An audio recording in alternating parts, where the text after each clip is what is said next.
अस्सलाम वालेकुम दोस्तों, कैसे हैं आप सब। उम्मीद करते हैं आप सब खैरियत से होंगे। देसी जायका ऑफिशियल में आज आपके साथ शेयर करने लगे हैं गाजर का मुरब्बा बनाने का आसान तरीका।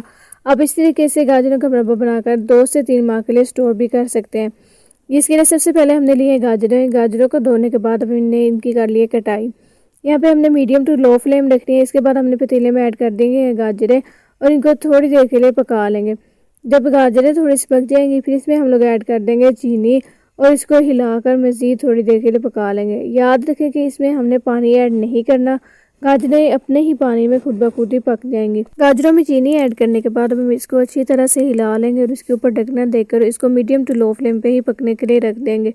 आहिस्ता आहिस्ता गाजरों ने अपना पानी जो है निकालना शुरू कर दिया और ये अपने ही पानी में पक जाएंगी।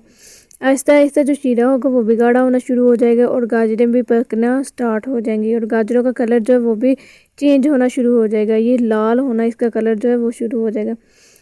गाजरों का जो शीरा जो होता है ना वो उस वक्त तक नहीं पकता जब तक कि इसके शीरे की ये देखें जैसे आपको दिखाया इस तरह से एक मोती ना बन जाए। इसको इतनी देर के लिए हमने इसको पकाना है। इसका मुरब्बा गाजरें तो गल जाएंगी लेकिन जो इसका शीरा जो होता है वही इसकी असल चीज़ होती है। इसको इतनी देर के लिए पकाएंगे जो इसका शीरा है उसका जो है एक मोती सा ना बनने लगे। जब आप इसको किसी प्लेट वगैरह पे डालेंगे ना उसके शीरे को तो वो उसी वक्त मोती बन जाएगा। तब आप समझ जाए कि आपका गाजरों का मुरब्बा हो गया है तैयार। दोस्तों, अगर आपको मेरी वीडियो पसंद आई हो मेरी वीडियो को लाइक और मेरे यूट्यूब चैनल देसी जायका ऑफिशियल को सब्सक्राइब ज़रूर कीजिएगा। इंशाल्लाह अगली वीडियो मुलाकात होगी एक और मज़ीद देसी जायके के साथ। तब तक के लिए अल्लाह हाफिज़।